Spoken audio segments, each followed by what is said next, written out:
Alô, amigos, venha, venha, tá começando um programa, tá na hora. Vamos sentando. Tem lugar para todo mundo? Deixa eu ver. Tem. Vamos sentar.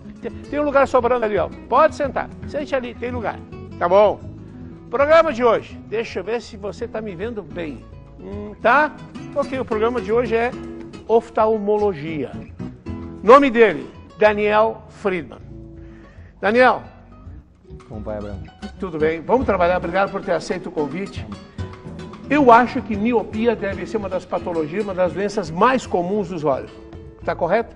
Está correto. O que é miopia? Miopia é quando a imagem se forma na frente da retina. Com isso, a visão piora bastante, especialmente para longe.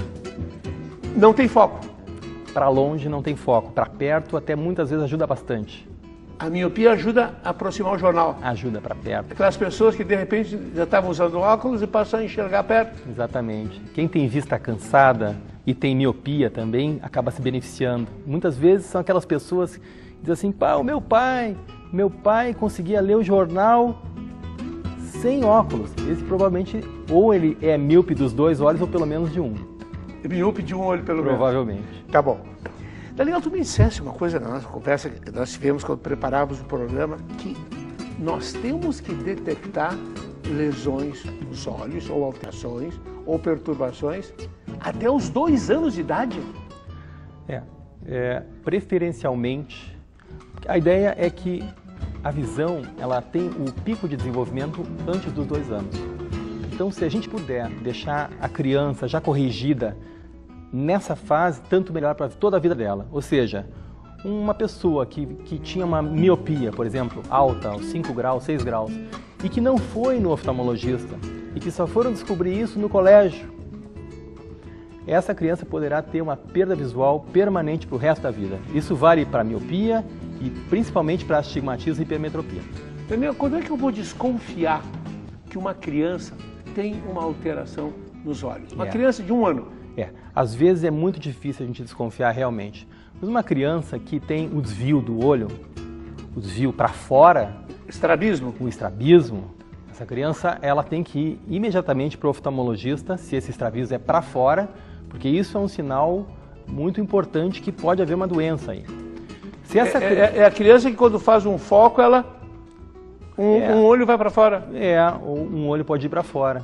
Exatamente. Tá. Estrabismo? Estrabismo, ou um olho só, ou os 2 olhos, né? Um desvio do olhar, especialmente para fora. Para dentro, logo que a criança nasce, é comum ver a criança com um pouco de estrabismo para dentro. Mas se isso persistir por vários meses, também é um sinal importante que deve buscar o oftalmologista. Então resumindo, sinal importante. Um olho está aqui e o outro vai lá para fora, tá? Isso é sinal sério na visão de uma criança. Quando a criança é estrábica para dentro, assim como eu estou brincando aqui, ó, esse estrabismo para dentro, é aceito como normal até? Até uns 4, 6 meses. 4 a 6 meses? Se não for uma coisa muito intensa. Tá, primeiro sinal, então, estrabismo para fora. Isso se vê muito nas fotos. Né? Vai fazer a foto da criança, a criança sempre tem muita foto, e a gente gozando, né? A luz da câmera, o flash sempre sai de lado. Isso é um sinal... deve começar a pensar, opa, será que não tem que ir no oftalmologista? Bom, existem outras situações. Uma criança prematura, que nasce 1,5 kg, né? Essa criança muitas vezes tem que fazer oxigênio no próprio hospital. Essas crianças têm que ser vistas por um oftalmologista. Existem protocolos para isso e muitos hospitais, isso é feito no próprio hospital. Baixo peso, exame oftalmológico. Baixo peso, fez oxigênio, exame oftalmológico. Alta possibilidade de ter problemas. Tá. Muito bem. Se a criança tem que se aproximar muito dos objetos para enxergar, também é um sinal. Né? Ela traz o objeto que ela está brincando para os olhos. Exatamente. Isso pode ser o sinal de uma miopia, por exemplo. Né? Ou a criança que não foca para os objetos que ela está buscando. Né? Como é que tipo eu posso assim, eu ponho a mão, né, para ela olhar e ela não vai atrás da mão do brinquedo ou do mobile, ela está olhando para o lado, ela não observa, não fixa para as pessoas, né? Demora para fixar, demora para observar, para sorrir, né? Que essa é uma vida de relação que só aparece também em pessoas que têm erros mais severos. A criança, então, que não acompanha com os olhos um objeto que passa. Exatamente, exatamente. Um outro sinal, mas é que isso, às vezes a gente está fugindo um pouquinho dos erros de grau, né, que é o nosso objetivo, né? Tá, vamos voltar mas realmente é extremamente importante que e muitas vezes a gente não percebe. Realmente a gente pode não notar que a criança tem problema. Então por isso que é importante que a criança seja levada ao oftalmologista cedo. Com que idade? Boa pergunta, né? Boa pergunta. Geralmente quando a pergunta é boa, é sinal que a resposta não é exata. Nos primeiros 2 anos, de 6 em 6 meses, é interessante levar um oftalmologista. O problema disso é muito bonito. O problema é que cadê os oftalmologistas que vão examinar de 6 em 6 meses crianças tão pequenas? Né? Então a dificuldade é a gente conseguir pessoal que faça isso. Nós temos oftalmologistas pediátricos? Temos.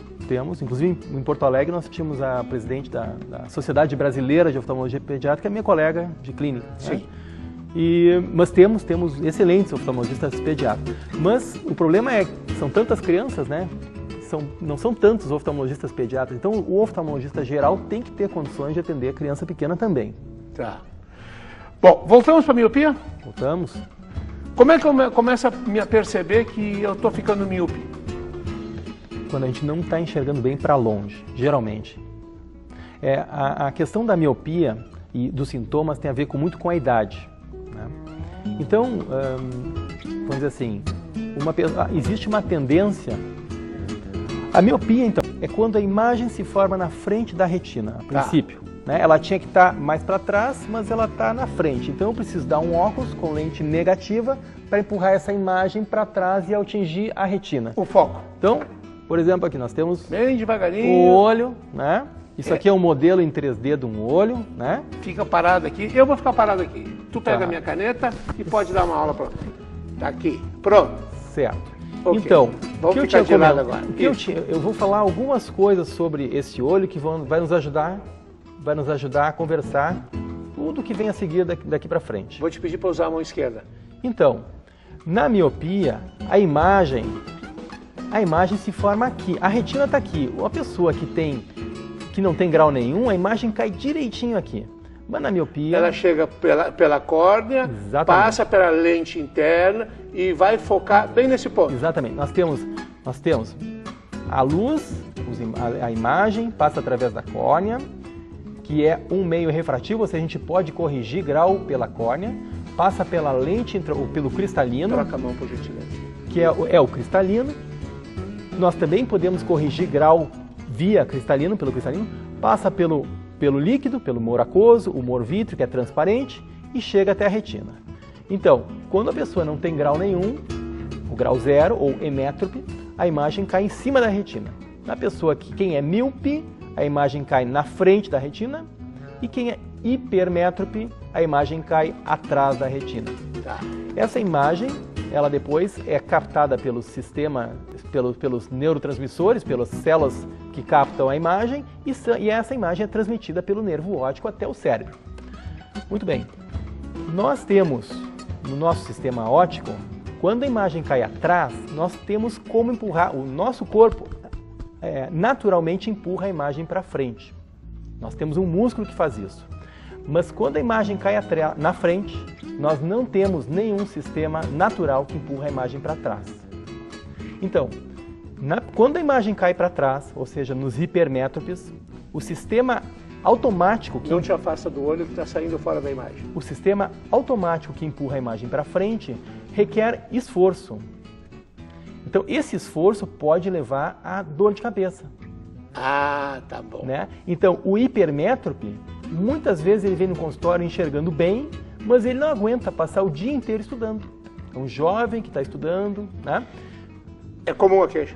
Muito comum. Então, isso é uma das principais causas de dor de cabeça. Tá certo. A tua aula de anatomia está muito boa, o funcionamento da anatomia e da patologia está muito boa. Tá. Qual é o tratamento habitual da miopia? O tratamento mais básico são os óculos. Óculos. Né? Mais básico, a maior parte dos consultórios oftalmológicos é movido à base de óculos mesmo. Tá certo. Deixa eu passar uma... Tem uma pergunta que eu há muito tempo quero fazer.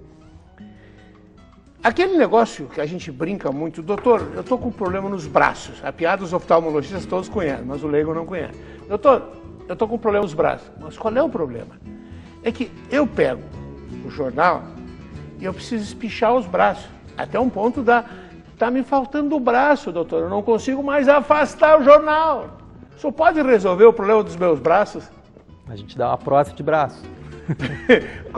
O que isso significa? As pessoas que ficam regulando o jornal. É um fenômeno muito parecido com a hipermetropia. Então, vamos voltar para a anatomia, que tudo facilita aqui com a anatomia. Vamos lá, vamos tentar. Podemos focar? Então... Não. Vamos tentar. Vai. Então, eu tinha comentado... Fica em cima, aqui. Certo. Vamos embora. Então, eu tinha comentado que nós temos na hipermetropia, porque isso é parecido com a hipermetropia, eu tinha comentado que nós temos um sistema que empurra a imagem até a retina na hipermetropia. Esse sistema funciona de acordo com o movimento do próprio cristalino. Então, o que acontece? Quando a imagem está atrás, o cristalino fica gordinho e a imagem vem para frente. O problema é que com o passar dos anos, o cristalino começa a se deformar cada vez menos, ele vai ficando durinho e não vai se deformando mais. A partir dos 40, 45 anos começa a ficar difícil. Então esse sistema de foco começa a perder efeito. Então, lá pelos 40, 45 anos, quando a imagem está aqui atrás, não dá mais para empurrar para frente. Tá. Mas por que isso é para perto e não é para longe? Então vamos lá. Quando a imagem está no infinito, lá longe, e a pessoa tem hipermetropia, eu tinha comentado que a imagem cai atrás da retina. Muito bem. Mas quando eu pego um objeto que está lá longe e trago ele para perto, essa imagem que está atrás da retina vai ficar mais para trás também. Tá, então eu preciso mais músculo. Vou tirar a tua retina daqui. Tá bem? Daqui a pouquinho a gente vai falar um pouquinho sobre catarata e aí vamos voltar nisso. Daniel Friedman, segunda patologia. A primeira foi miopia. Segunda patologia, mais comum. E astigmatismo. Astigmatismo. O que significa para o leigo o astigmatismo? Astigmatismo. Diferente do que nós conversamos, não existe essa questão que a imagem fica na frente ou atrás da retina. A questão principal é que existem 2 pontos de foco, ou pelo menos 2 pontos de foco. Certo. Porque o astigmatismo ele pode ser com 2 pontos de foco, e geralmente esse astigmatismo pode ser bem corrigido com óculos, ou lentes de contato gelatinosa, ou então aqueles astigmatismos ou aquelas irregularidades da córnea. Como é que o leigo se apercebe que ele tem astigmatismo? Qual é o sinal? Visão borrada, tanto para longe como para perto. Então é mais fácil. E dor de cabeça também. Dor de cabeça. No cinema? Também no cinema. Na televisão? Um comentário só. Sim. Eu tinha comentado, a gente tem uma reserva muscular. Eu tinha falado na hipermetropia que a gente precisa desse músculo para fazer o foco, né? Então, no astigmatismo, a gente precisa estar constantemente fazendo foco, um foco, depois o outro, depois um foco, depois o outro. Isso cansa, dói o olho, fica vermelho, às vezes dá olho vermelho, dá uma dor de cabeça em torno do olho, é uma coisa muito desagradável. Que idade tem essa pessoa? Quanto mais jovem, maior a capacidade de aguentar esse esforço. À medida que a gente vai ganhando idade, com 5 anos, bom, aí é outra questão, mas com 15 anos, aguenta bem o astigmatismo 2 graus, pode passar muito bem. Essa pessoa de 15, 20 anos, mas 2 já não tá mais, não tem mais músculo. Já tem que estudar muito, já está me doendo a cabeça.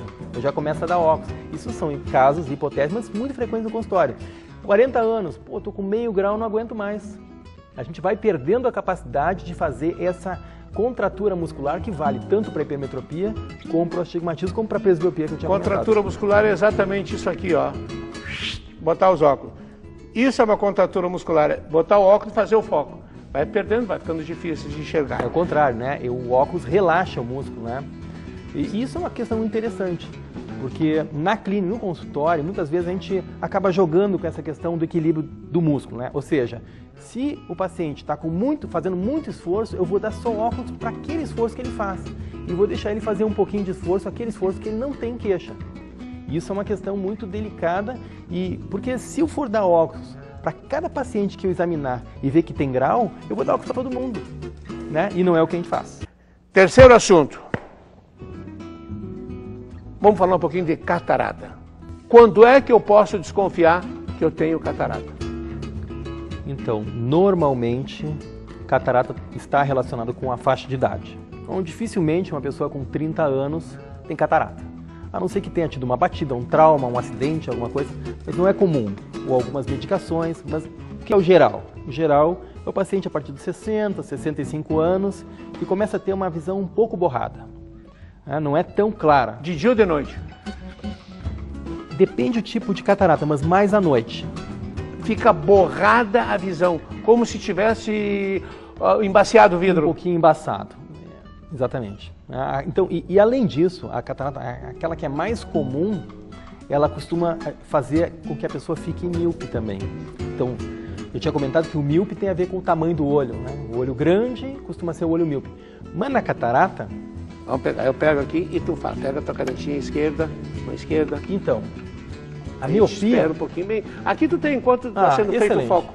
Vamos lá. Então... O foco está sendo feito, já vai ter o foco. A miopia mais comum, ela tem a ver com o tamanho do olho, que é chama de miopia axial, do tamanho.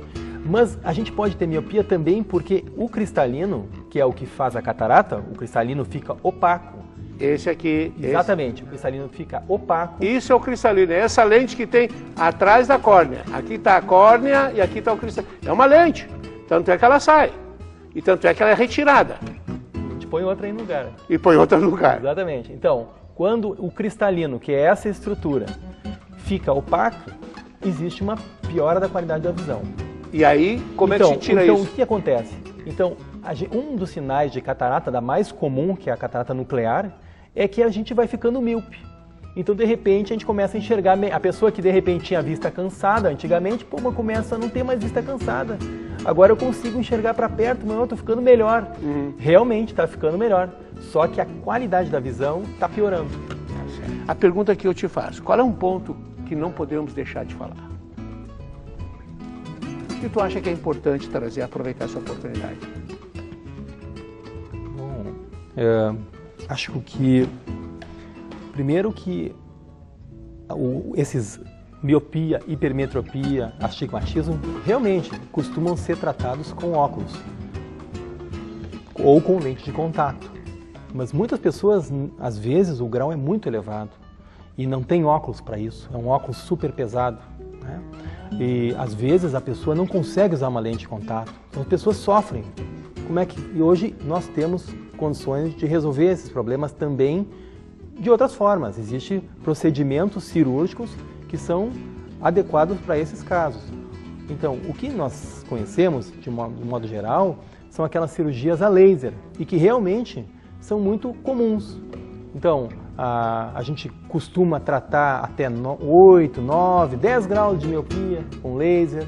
Nós podemos tratar até uns 4, 4,5, 5 graus de hipermetropia com laser. Também mais ou menos isso. E são tratamentos bem modernos, Daniel? Com laser, sim, tratamentos bem modernos. E também nós podemos tratar astigmatismos até 4, 5, 6 graus com laser. O tratamento com laser, do modo geral, é um tratamento que pode segurar para mim, por favor? Posso. O tratamento com laser... Só se eu entrar com o bisturi pela mão esquerda. Ele aborda a córnea, né? A gente mexe na córnea, né? Mas, quando a córnea é mais fina, muitas vezes a gente não pode tratar com laser. Mesmo assim, existem várias opções de tratamento também. Nós podemos abordar, colocar uma lente... Vou tirar aqui a córnea aqui, né? Então, nós podemos colocar... Pode colocar para lá, por favor? Não, obrigado. Então, nós podemos colocar uma lente apoiada na íris. E podemos colocar uma lente também atrás da íris, dependendo do caso. Se a pessoa tem problema na córnea, que é essa estrutura aqui, eu vou deixar a lente mais longe da córnea. Se eu não tenho problema na córnea, eu posso deixar mais perto. Então, depende o paciente.